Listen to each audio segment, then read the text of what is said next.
Well, the Dallas Mavericks have a new head coach, Dusty May, coming from Michigan to the Lone Star State.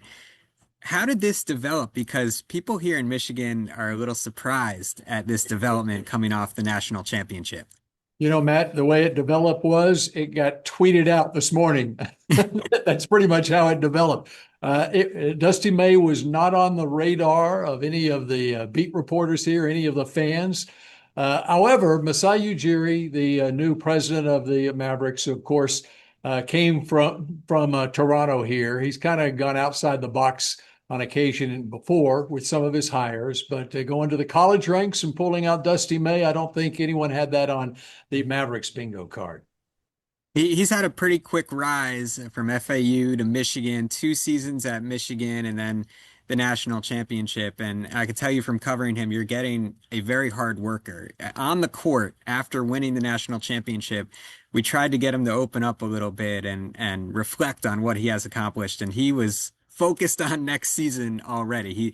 He was sitting courtside during that UConn Illinois Final Four game before Michigan played in the Final Four, preparing for a potential matchup in the championship game. That's the type of coach that is coming to Dallas and getting to work with the young talent that they have there in with the Mavericks. But for Dusty, do you think there is success from college to the NBA, and is this a good path for him and your organization there?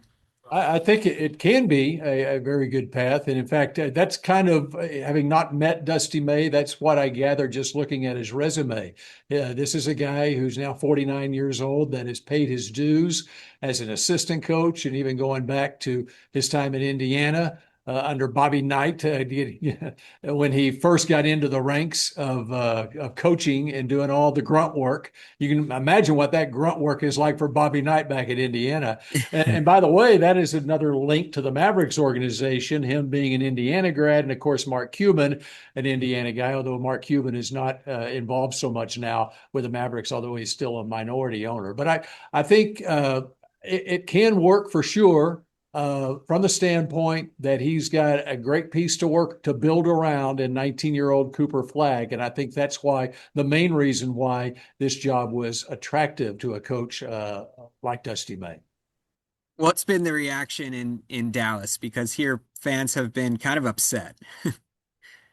Well, the reaction here, you know, the Mavericks, as we're speaking right now, the Mavericks haven't officially announced Dusty May as the head coach. But I think, here in Dallas, if I'm being honest with you, the Mavericks fans haven't gotten over the Luka trade. It doesn't matter what the Mavericks do as an organization.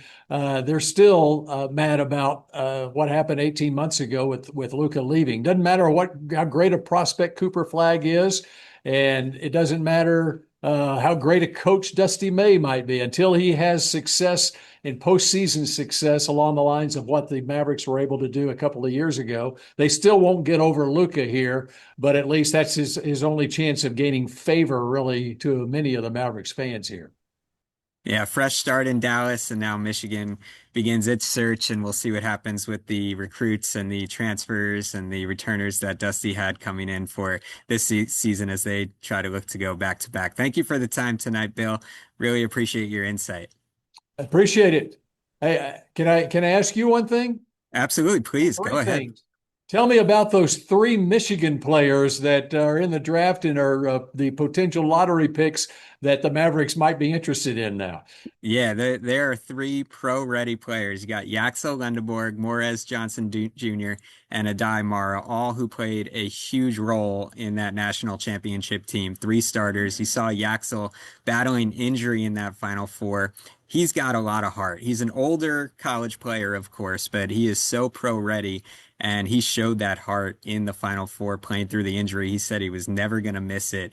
Morez Johnson Jr. is a little bit younger, obviously, and he also extremely pro ready and that he had a breakout season transferring from Illinois to Michigan, became a key factor and a big reason, of course, that they won the national championship. And then when you got a 7-footer like Adai Mara, another transfer from UCLA to Michigan, I know I said it before, pro ready. I mean, he can also he's been working on his outside game. He's a presence inside.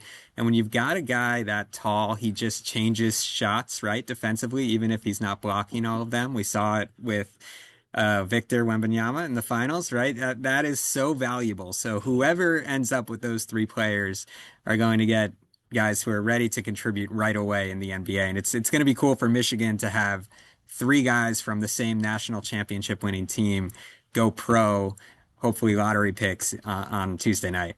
All right, one more question for you. If you're Dusty May, which of those three players do you want to put with Cooper Flag in building something Ooh, here? yeah, and he knows them well, right? I think he's gonna look at Adai Mara, the way that he was able to develop him, or Morez Johnson Jr. You know, one of the bigs, Yaxel's he's a big guy, he's a big wing, but I think getting that center presence or that forward presence in Mara and Morez Johnson Jr. would pair extremely well with what the Mavericks have with Cooper Flag, and he's just gonna make those guys even better getting around a talent like Flag. So if I had to guess, I think Mara one, Morez two, but you can't go wrong with any of the three of them. They're all going to have success. All right, appreciate it, Matt. All right. Thank you, Bill. Thank you for the time.